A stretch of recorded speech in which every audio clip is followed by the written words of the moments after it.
तो गुरुकुल के आचार्य थे संडामर्क। संडामर्क जो थे वो शुक्राचार्य जी के पुत्र थे, और शुक्राचार्य मैंने बताया आपको कि दैत्यों के कुलगुरु थे। संडामर्क के यहाँ जब प्रहलाद जी पढ़ने चले गए और गुरुदेव जब उनको विद्या अध्ययन कराते थे, तो प्रहलाद जी को जो कक्षा में गुरुदेव पढ़ाते थे वो एक बार पढ़ाने पर ही प्रहलाद जी को सब याद हो जाता था। और गुरुजी जब पूछते थे तो तुरंत जो है प्रहलाद जी सब कुछ जैसे गुरुजी ने पढ़ाया है बिल्कुल उसकी कॉपी करके सुना देते थे।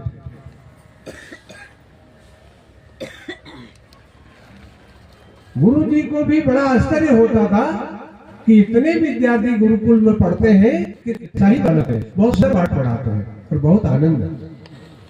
एक दिन गुरुदेव को कहीं जाना था गुरुकुल से, तो पाठ पढ़ाया और पाठ पढ़ाने के पश्चात प्रहलाद को कहा, प्रहलाद हमको कहीं जाना है, अब तुम्हें तो सब पाठ याद हो गया जो हमने आपको पढ़ाया था, आप ऐसा करना कि अपने बाल सखाओं को सब कोई पाठ पढ़ाना बेटा, और कोई उपद्रव नहीं करना, वापस आते हैं जल्दी। गुरुदेव चले गए। प्रहलाद जी को जो गुरुदेव ने पाठ पढ़ाया था वो पूर्ण रूप से याद था, तो प्रहलाद जी ने अपने सखाओं को पाठ पढ़ाया कि गुरु जी की आज्ञा का पालन किया। सभी सखाओं को जब पाठ पढ़ाया और पाठ पढ़ाने के पश्चात फिर प्रहलाद जी ने कहा, अरे सखाओ अब गुरु जी की आज्ञा का पालन तो हो गया, अब एक काम करते हैं, भगवान के नाम का संकीर्तन करते हैं। अब सखाओं ने कहा, अरे प्रहलाद तेरी बुद्धि गई कि रही? बोले क्यों? बोले तेरे पिता ने तो ढिढोरा पिटवा रखा है कि मेरे राज्य में मैं ही भगवान हूँ और कोई दूसरा भगवान नहीं है, मेरे राज्य में मेरे अलावा और किसी का भजन नहीं होगा, किसी का कीर्तन नहीं होगा, किसी का नाम नहीं लिया जाएगा।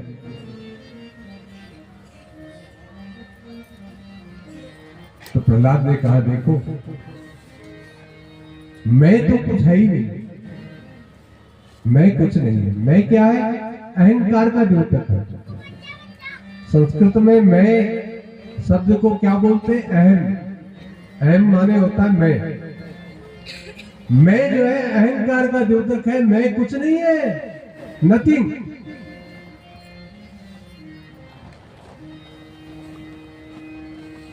अरे सखाओ, जिसने तुमको बनाया, जिसने हमको बनाया और जिसने चराचर जगत को बनाया, उसका भजन कर रहा हूं, ये मैं कहां से आ गया? अब प्रहलाद जी ने अपने बाल सखाओं के साथ भजन प्रारंभ कर दिया। हरे राम राम राम हरे हरे, हरे राम राम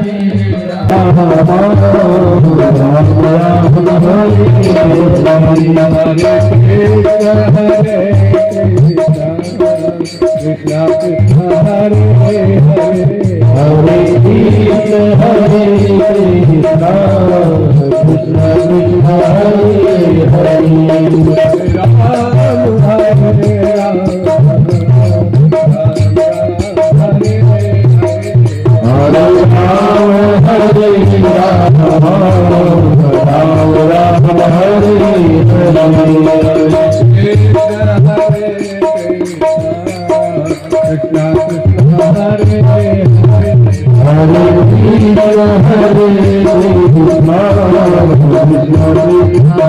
हरे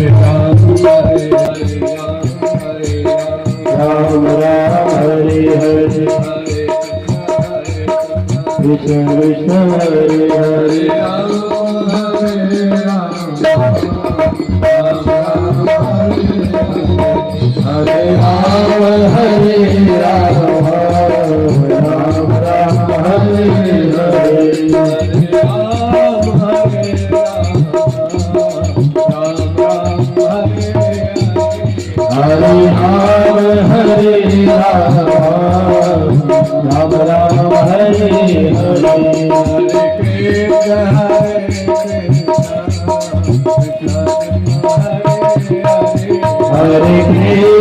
हरे कृष्ण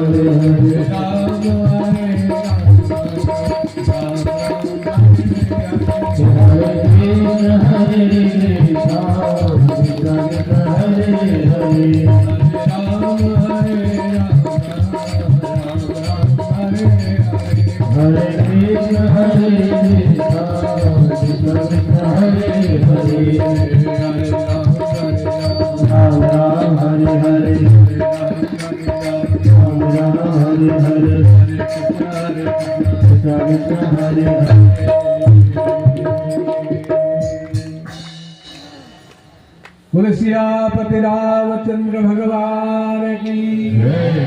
राधापति कृष्णचंद्र भगवान की जय।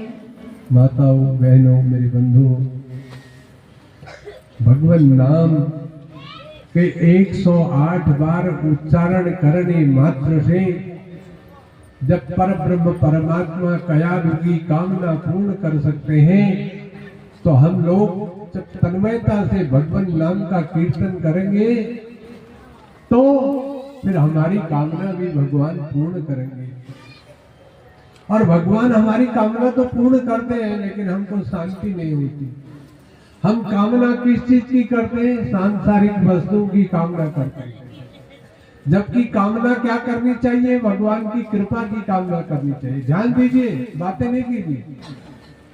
यदि हम भगवान की कृपा प्राप्त करने के लिए भगवान का भजन करेंगे और भगवान की कृपा हमको नाम जप से प्राप्त हो जाएगी, तो जब हमारे पास भगवान की कृपा आ जाएगी तो संसार की वस्तुओं की कोई कमी रहेगी क्या? हमारे संसार की वस्तुएं भी हमको प्राप्त हो जाएंगी, प्लस आगे जाने का रास्ता भी हमारा सुगम हो जाएगा, अर्थात संसार छोड़ के जाने का रास्ता भी सुगम हो जाएगा। इसलिए आप लोग भी जो है कंजूसी करते हो कीर्तन करने में, और बात कराने लगी उनको बस कथा मंडप में अवेलेबल झगड़ा करेगा, है ना?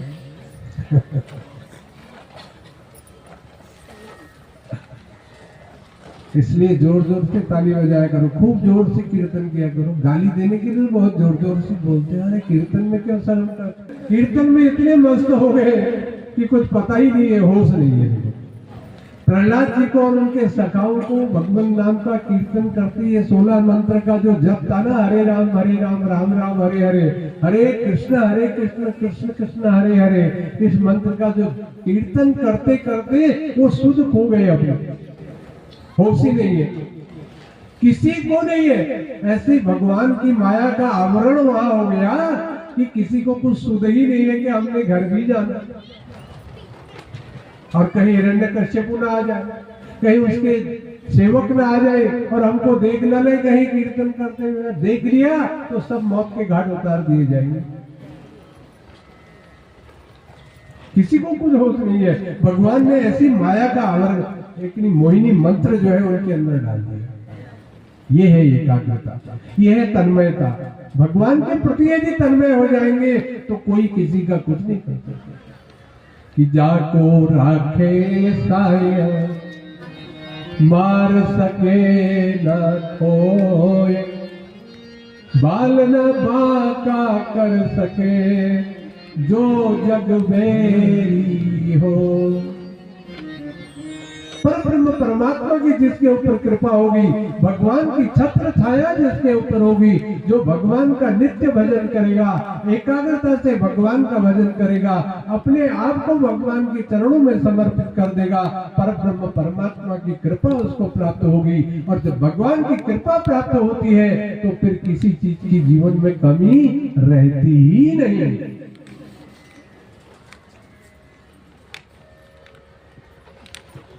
लेकिन हम लोग बड़े स्वार्थी, बड़े लोभी हैं। जब हमको सुख होता है ना, तब हम क्या करते हैं? भगवान को भूल जाते हैं, है ना? सुख जब होता है, आनंद में जब होते हैं, तब हम भगवान को भूल जाते हैं। अब आनंद में आनंद को भूल जाओगे तो फिर परमानंद की प्राप्ति कैसी होगी? क्योंकि हो नहीं सकती। और जब परमानंद की प्राप्ति नहीं होगी तो फिर जीवन बेकार हो जाएगा। जब सुख में होते हैं ना तो भगवान को याद नहीं करते, भूल जाते हैं। और जब दुख आ जाता है ना तो कहते हैं भगवान दिल कब कर दिया।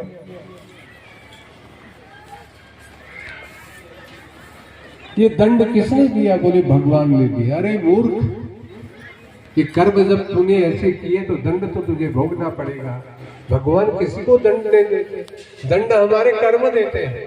हमने जिस जिस तरह के जब भी कर्म किए होंगे, अनेक जन्मांतर के जो पुण्य है, पाप है, उनका फल तो हमको भोगना पड़ता है। बुरा हो गया तो भगवान ने किया, अच्छा हो गया मैंने किया, मकान किसने बनाया? मैंने बनाया। पैसे कहां जाए? मैंने कमाए। बुरा हो गया, उन्होंने कहा भगवान ने इतना बुरा कर दिया। पैसा तेरा कहां से आया? मकान तेरा? परमपिता परमात्मा की कृपा ही तब होनी थी। इसलिए ये सब कुछ परमात्मा का है। यह यदि हम सोच लें कि ये सब कुछ परमात्मा का है और हे भगवान ये सब आपका है, ऐसा मान लें तो निश्चित ही हम हमेशा जीवन में सुखी रहेंगे। कभी दुख आएगा नहीं, और दुख भी आएगा तो भी कहेंगे कि हमारे प्रारब्ध से प्राप्त हुआ। सुख आया है तो भी प्रारब्ध से प्राप्त हुआ है। भगवान तो अच्छा ही अच्छा करते हैं। भगवान अच्छा ही अच्छा करते हैं। बुरा जो भी होता है ये हमारे कर्मों के। कीर्तन करते करते सब मदहोश हो गए कि क्या करना है आगे। अब समय बहुत हो गया, गुरुदेव भी वापस नहीं आए। अब हिरण्यकश्यप को चिंता से पहुंचा तो देखता हो तो गोल घेरे में नाच रहे, हाथ ताली बजाते हुए नाच रहे सबके सब बच्चे, और कीर्तन गा रहे हरे राम राम राम हरे हरे कृष्ण कृष्ण कृष्ण। अब वो गोल घेरे में नाच रहे। अब सेवक को बड़ी चिंता हो गई। उसने कहा है कि हिरण्यकश्यप ने इनको देख लिया कीर्तन करते हुए तो अभी सब बच्चों को मार देगा, एक के चक्कर में सब मर जाएंगे। सेवक ने क्या किया? कीर्तन बंद करने का प्रयास किया और झकझोर करके प्रहलाद को जो है कीर्तन बंद कराना चाहता था। लेकिन जैसे ही सेवक का स्पर्श जो है प्रहलाद से हुआ, ऐसे वो भी उनके साथ नाच करके कीर्तन करने लगा। हरे राम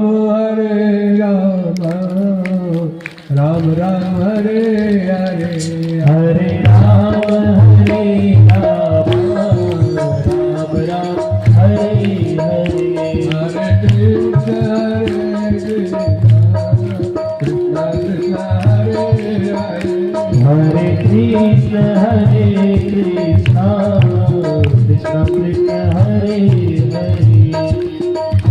वो भी नाचने लग गया सेवक के साथ।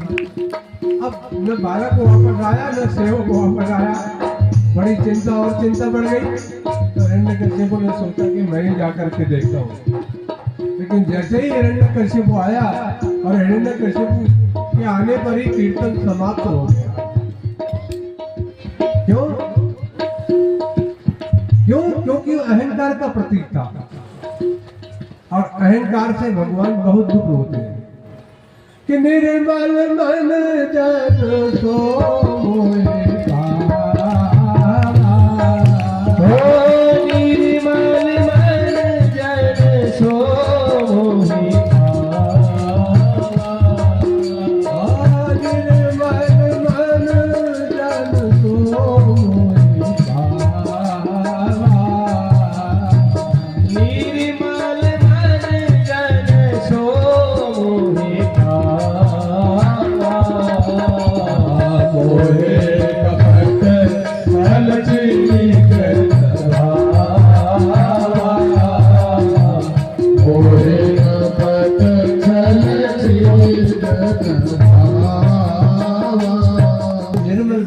वही मुझे प्राप्त कर सकता है। जिसके अंदर अहंकार हो, छल हो, कपट हो, मुझे प्राप्त कहाँ करेगा।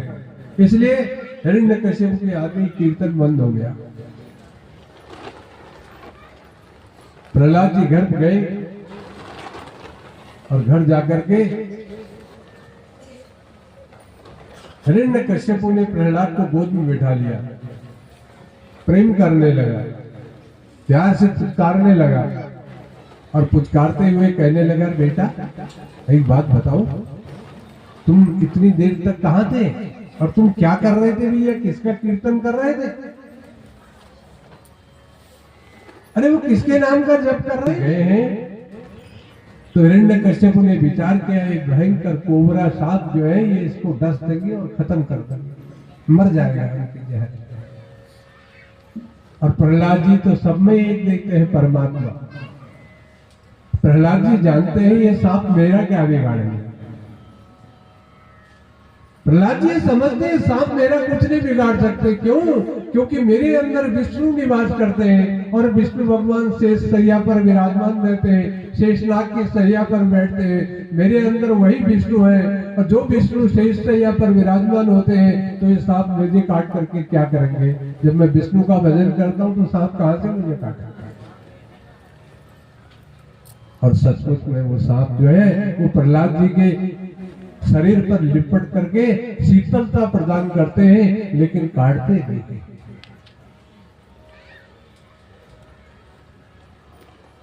ये भाव है, श्रद्धा है।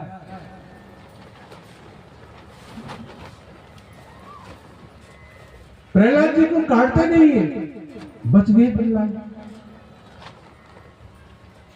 जहरीले के सांपों के बीच से बच गए, भूखे शेरों के बीच से बच गए, मदमस्त हाथियों के बीच में डाल दिया लेकिन फिर भी बच गए, ऊपर ऊंचे पहाड़ से गिरा दिया वहां भी बच गए।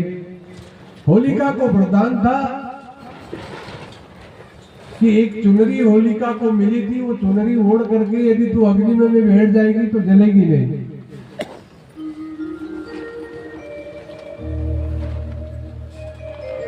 तो हिरण्यकश्यप ने कहा बहन ये जहां भी इसको दंड दिया जाता है सब जगह से बच जाता है। एक काम करते हैं। बोले क्या? बोले तुमको वरदान प्राप्त है, अग्नि भी तुमको जला नहीं सकेगी, ये चुनरी ओढ़ करके बैठ जाना अग्नि में और प्रहलाद को अपनी गोद में बिठा लेना। तुम तो बच जाओगे, प्रहलाद जल के भस्म हो जाएगा, समाप्त।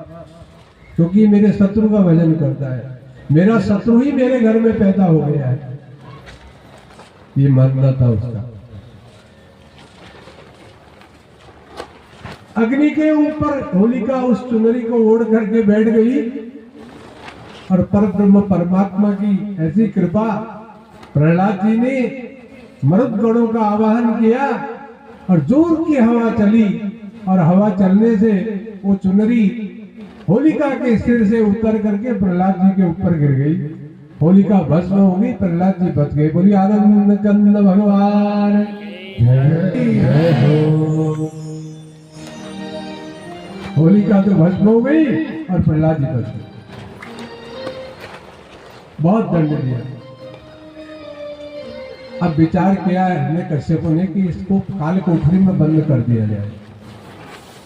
अच्छा सुनो, आप लोग बात तो बहुत करते हो लेकिन जब कीर्तन करते हैं तो ताली नहीं बजाते। ताली ऐसे बजाते हो जैसे हाथ में कुछ तकलीफ हो, दुख रहे हो हाथ में। योगा नहीं करते आप लोग? योग करने जाते हो? योग तो क्या करोगे आप? खेत में गुड़ाई निराई करोगे तो उसी में योग हो जाएगा, है नहीं? बहुत जोर जोर से ताली बजाना चाहिए भजन में। जब ताली बजाते हैं तो ब्लड सर्कुलेशन ठीक, रक्त प्रवाह बहुत अच्छा होता है बॉडी में, शरीर में। और जब रक्त प्रवाह ठीक रहेगा तो हम स्वस्थ रहेंगे। अब भगवान भजन मतलब फिर वो कंजूसीकरण में है? फिर जन्म मरण के चक्कर में पड़ना पड़ेगा। प्रहलाद जी को काल कोठरी में जब रखवाने के लिए व्यवस्था हो गई, अंधेरी कोठरी है, उस कोठरी में प्रहलाद जी को रखा गया और पहरेदार लगा दिए। कोई इसको पानी नहीं देगा, कोई भोजन नहीं देगा, अन्न जल देने के लिए बिल्कुल मना कर दिया। बस धीरे धीरे इसको खाने को नहीं मिलेगा, जल पीने को नहीं मिलेगा तो मर जाएगा।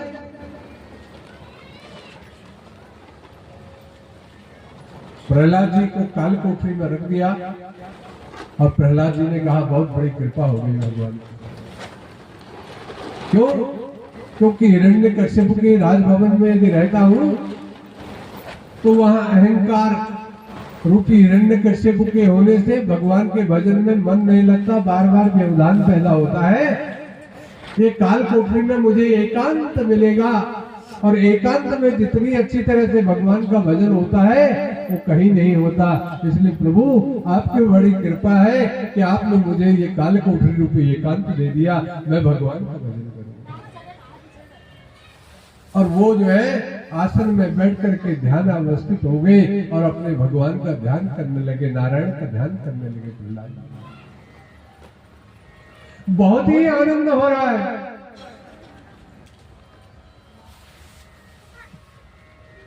सायंकाल का समय, छोटा बालक है अभी तो 5-7 साल का बच्चा,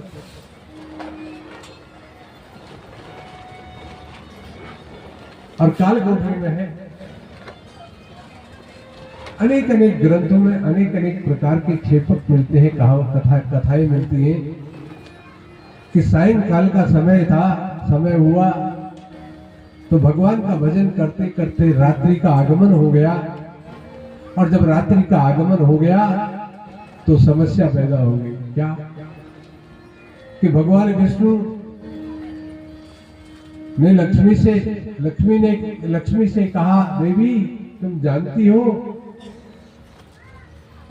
कि हमारा एक पुत्र काल कोठरी में हमें याद कर रहा है, भजन कर रहा है, लेकिन उसके खाने की व्यवस्था नहीं है, उसके भोजन की कोई व्यवस्था नहीं है। लक्ष्मी जी ने कहा प्रभु आप भोग लगाओ तो फिर प्रहलाद के लिए भी देखा जाएगा। तो भगवान ने कहा देवी मैं खा लूं और मेरा पुत्र भूखा रह जाए, ये तो संभव नहीं है, तो क्या करूं? बोले जाओ पहले भक्त प्रहलाद को भोजन कराओ, उसके बाद ही मैं भोजन करूं। ऐसे है भगवान, बस में होते आए भगवान भगत के, होते आए भगवान भगत के, बस में होते आए भगवान भगत होते आए भगवान भगत की वस में, भक्त ने डाला ऐसा पंगा, भक्त ने डाला ऐसा पंगा, भक्त ने डाला ऐसा पंगा, भक्त ने डाला ऐसा पंगा, आप बने हरिदाई नंदा, आपने डाला ऐसा पंगा, आप बने हरिदाई नंदा, प्रेम से चरण दबाए भगवान भगत की वसु में, चरण दबाए भगवान भगत की वसु में, भगत होते आए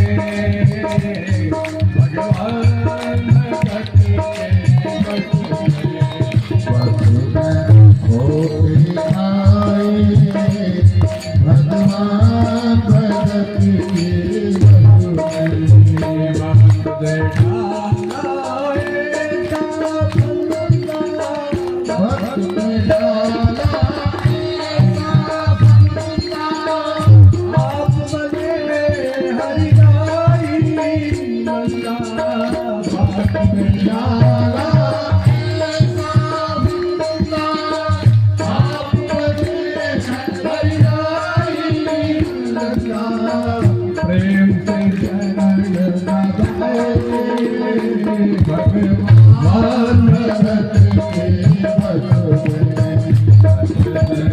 होते आए भगवान भगत के वसु में, होते आए भगवान भगत के वसु में, द्रौपदी जब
कि पहरेदार निद्रा में मग्न हो गए।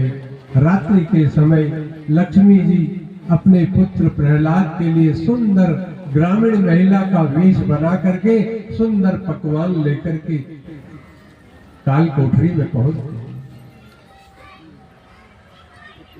अपनी गोद में प्रहलाद को बिठाया है लक्ष्मी जी ने और बड़े प्रेम से भोजन कराया है। आज सुंदर माँ कयाधु तो भोजन कराती थी, लेकिन आज तो जगत जननी माँ लक्ष्मी भोजन करा रही है। आज के बराबर सुस्वादु भोजन कभी जीवन में किया नहीं। अमृत है अमृत।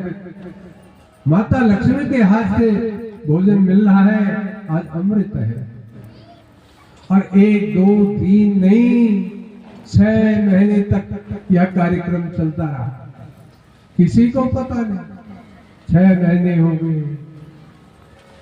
हिरण्यकशिपु ने अपने सेवकों को कहा, जाओ देखो काल कोठरी में मर गया होगा, सड़ गया होगा, अरे बाहर फेंक दो उसको, सड़ गया होगा, बाहर फेंक।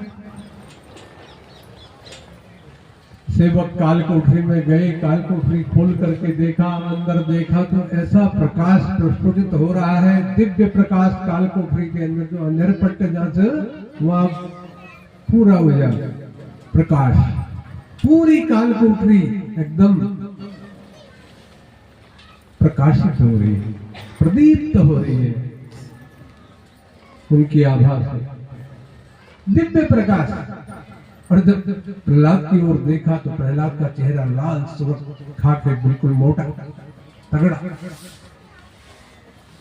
सेवक तुरंत आए वापिस। हिरण्यकशिपु ने कहा, अरे निकाल दिया बाहर, फेंक दिया, मर गया होगा। कहा महाराज, बहुत आनंद है, वो तो बहुत दिव्य स्वरूप को प्राप्त हो गया।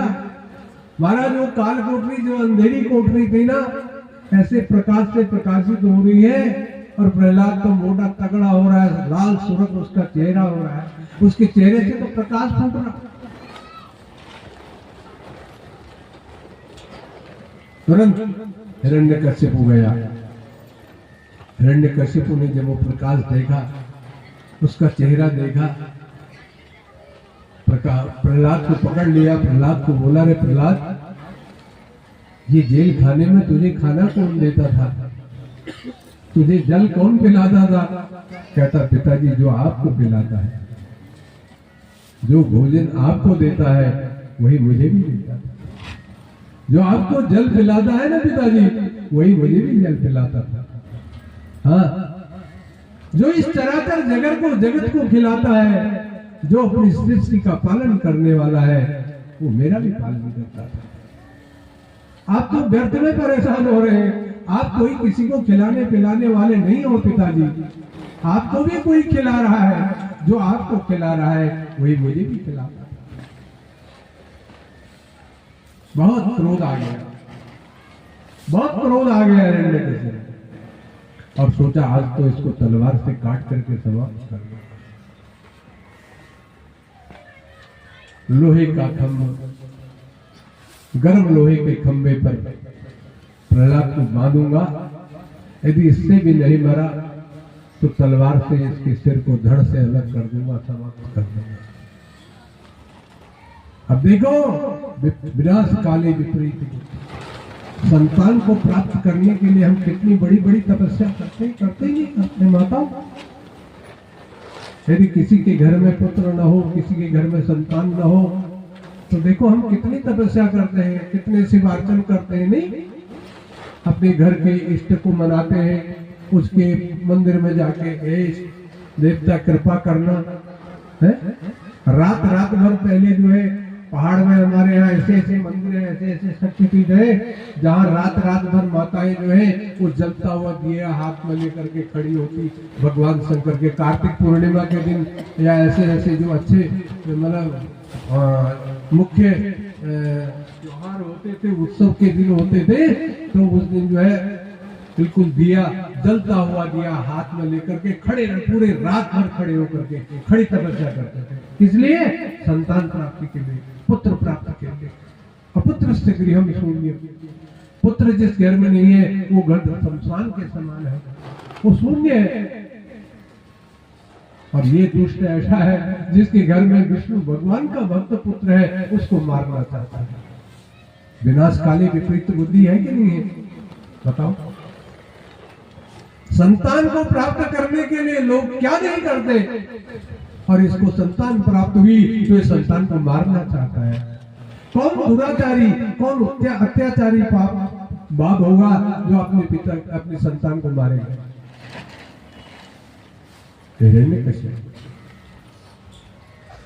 गरम लोहे के खंभे पर प्रहलाद को बांध दिया, तलवार हाथ में पकड़ ली, और तब भगवान ने कहा, पुत्र चिंता न कर। प्रहलाद जी ने विचार किया, इस खंभे में मेरे परमात्मा है। कहा, प्रहलाद, ये खंभे में तेरा विष्णु है, तेरा भगवान है कि नहीं? कहा, पिताजी मेरा भगवान यत्र तत्र सर्वत्र है, मेरा भगवान सब जगह है पिताजी। इस लोहे के गर्म खंभे में भी मेरे भगवान है। और भगवान ने दिखा दिया, प्रहलाद बेटा चिंता न कर, इस खंभे में मैं हूं। उस गर्म खंभे पर भी चींटी रेंगती हुई प्रहलाद जी ने देखी। जब इस चींटी को कुछ नहीं हो सकता तो मुझे क्या होगा? प्रहलाद जी ने विचार किया कि गर्म खंभे पर चींटी रेंग रही है, चींटी का कुछ नहीं बिगड़ रहा तो मेरा क्या बिगड़ेगा। प्रहलाद जी को बड़ा आनंद हुआ और उन्होंने बदला स्वीकार कर लिया। हिरण्यकशिपु ने कहा, अरे प्रहलाद, इस खंबे में तेरा भगवान है? प्रहलाद ने कहा, पिताजी इस खंबे में भी मेरा है। कहे प्रहलाद, पिताजी तुम राम नहीं जाना, पिताजी तुमने राम नहीं जाना। प्रहलाद सुनो, पिताजी तुमने राम नहीं जाना, पिताजी तुमने राम नहीं जाना। कहे प्रहलाद सुनो, पिताजी तुमने राम नहीं जाना, पिताजी तुमने राम नहीं जाना। प्रहलाद सुनो, पिताजी तुमने राम नहीं जाना, पिताजी तुमने राम नहीं जाना। लोहे का खंभ गरम कर आया, लोहे का खंभ गरम करवाया, लोहे का खंभ गरम करवाया। लोहे पिता ने मोहे बदलाया, लोहे का खंभ गरम करवाया, उसमें पिता ने मुझे बनाया। ऐसी है मेरे प्रभु की माया, ऐसी है मेरे प्रभु की माया। चल हो आया पिताजी तुमने राम नहीं जाना, शीतल हो आया पिताजी तुमने राम नहीं जाना। जय प्रहलाद पिताजी तुमने प्रहलाद सुनो, पिताजी तुमने राम नहीं जाना, पिताजी तुमने राम नहीं जाना।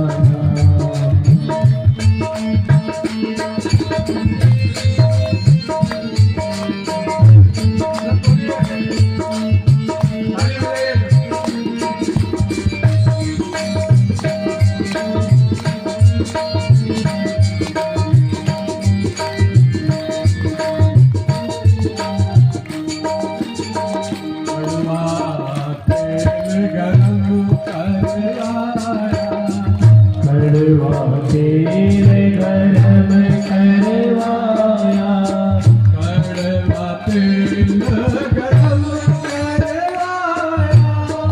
उसने पिता ने मोहे गलवाया, कड़वा तेल गरम करवाया, उसने पिता ने मोहे गलवाया। ऐसी है मेरी राम की माया, ऐसी है मेरे राम की माया। शीतल हो आया पिताजी तुमने राम नहीं जाना, शीतल हो आया पिताजी तुमने राम नहीं जाना।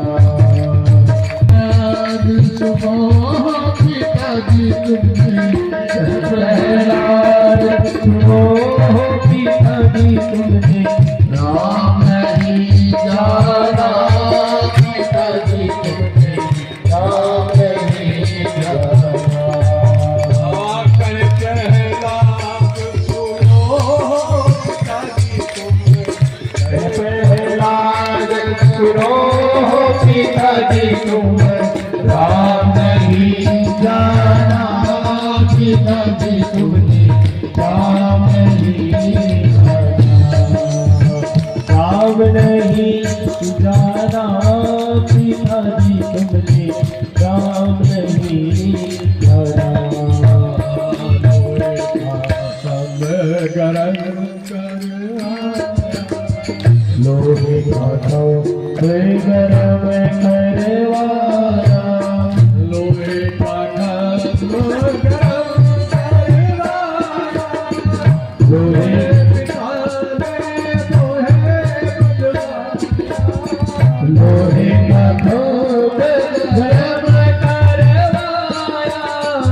उसमें सीता ने मोहे बांधवाया। ऐसी है मेरे प्रभु की माया, ऐसी है मेरे प्रभु की माया। शीतल हो आया सीता जी तुमने नाम नहीं गाया। शीतल हो आया सीता जी तुमने नाम नहीं गाया। कहते हैं राज तुमको सीता जी तुमने नाम नहीं जाना। सीता जी तुमने नाम नहीं जाना। नाम नहीं जाना सीता जी तुमने नाम नहीं जाना। सीता जी तुमने नाम नहीं जाना। भगवान की जय भक्त और भगवान की जय। भक्त हो प्रहलाद जैसा, कितना अटूट विश्वास उसको अपने भगवान पर है। राम नहीं जाना पिताजी तुमने राम नहीं, मेरे भगवान कण कण में विराजमान है।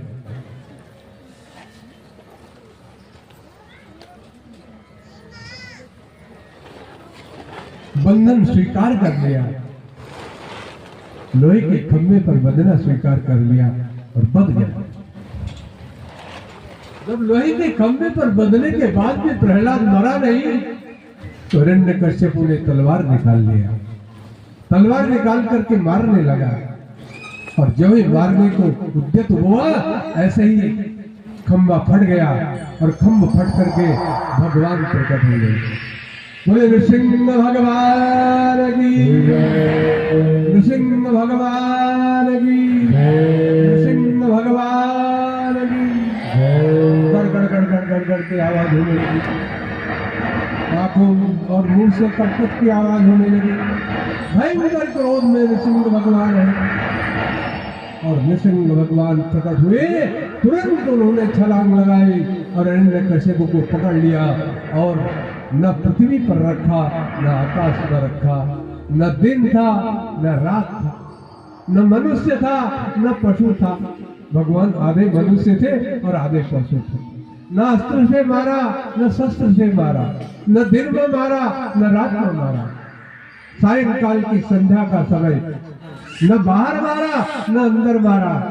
भगवान ने तुरंत हिरण्यकश्यप को पकड़ लिया, अपने जांग पर रखा, जंघा पर जो है उसको स्थापित किया और देहरी पर चले गए। न अंदर मारा न बाहर मारा, बीच देहरी में, और उसकी छाती को अपने नाखून से विदीर्ण कर दिया, फाड़ दिया।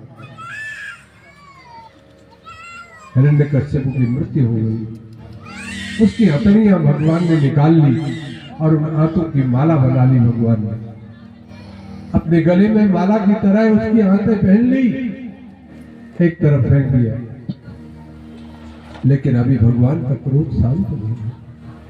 भगवान का जो परम भक्त होता है, भगवान के लिए जो अपना जीवन समर्पित करता है, तो भगवान भी अपना सब कुछ उसके ऊपर न्यौछावर कर देते हैं। जब भगवान के लिए हमेशा रोता है तो भगवान को भी उसके लिए हमेशा तत्पर रहना पड़ता है। भगवान हमेशा उसके लिए तैयार रहते हैं। आज भगवान प्रहलाद के लिए तत्पर है, लेकिन आज मेरे भक्त को पूरे जीवन भर इसने बहुत कष्ट दिया, ऐसा मान करके भगवान का क्रोध अभी भी शांत नहीं हुआ।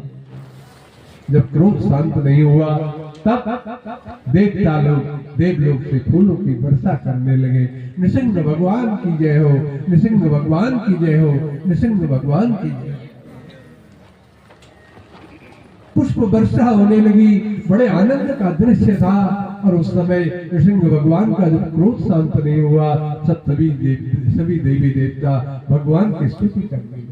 अपनी अपनी तरफ से ब्रह्मा जी ने स्तुति की, विष्णु ने की, इंद्र ने की और ऋषि मुनि महात्माओं ने की, लेकिन किसी की स्तुति से भगवान का क्रोध शांत नहीं हुआ।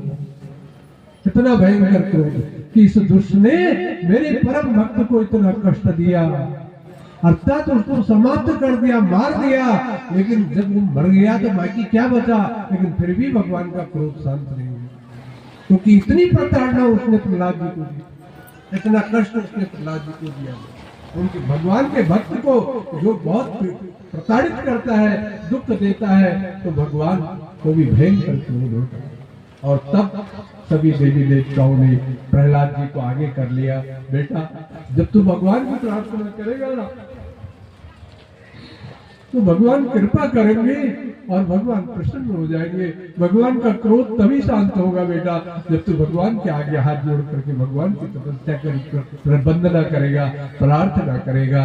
तब वह बालक प्रहलाद भगवान के आगे खड़ा हो गया, आंखों से प्रेम के आंसू झरने लगे, बहुत स्नेह करने लगा, भगवान के चरणों में वंदन किया और हाथ जोड़ करके प्रार्थना करने लगा, भगवान एकस्त्वमेव जगदे तदमोऽस्यत्व माद्यांतयोः पृथगवेष्यसि मध्यतस्य सृष्टा गुणव्यतिकरं निजमायेदं नानेव तैरवस्थितस्तदनु प्रविष्टः।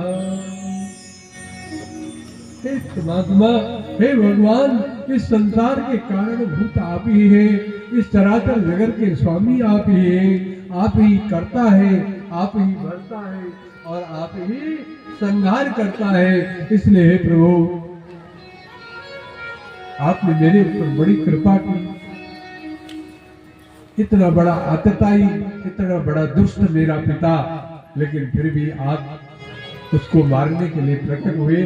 आपने मेरे ऊपर बहुत बड़ी कृपा की। हे प्रभु, आप जगत जगत के स्वामी हैं, मेरा आपको वंदन करता हूँ, कृपा कीजिए, आप अपने क्रोध को शांत कीजिए, क्रोध को शांत कीजिए। तब भगवान का क्रोध धीरे धीरे शांत हुआ। प्रहलाद को भगवान ने गले लगा लिया, अपनी गोद में बिठा लिया। भगवान किसको गले लगाते हैं? भगवान उसको गले लगाते हैं जो भगवान के आगे आत्मसमर्पण कर देता है, भगवान के आगे नतमस्तक हो जाता है, भगवान से कहता है, हे प्रभु, मैं आपका हूँ, आप चाहे जो करो। अपने आप को जो भगवान के आगे समर्पित कर दे, भगवान उसको अंगीकार कर लेते हैं, गले से लगाते हैं, अपनी गोद में। प्रहलाद जी को बहुत आनंद हुआ। प्रहलाद से कहा, बेटा मान क्या मांगता है? प्रहलाद ने कहा, प्रभु मांगने के लिए भी कुछ शेष बचा है? मेरे आतताई पापी पिता को मारने के लिए आप अवतरित हुए हैं, आपने एक विशेष अवतार लिया है, आपने मेरे ऊपर कृपा की है, मुझे आपने दर्शन दिया है, इससे बड़ी बात और मेरे लिए क्या हो सकती है? अब मेरे लिए मैं तेरे पिता को फिर से जीवित कर दूं। भगवान ने कहा, तू चाहता है तेरे पिता को फिर से जीवित कर दूं? अरे महाराज नारायण,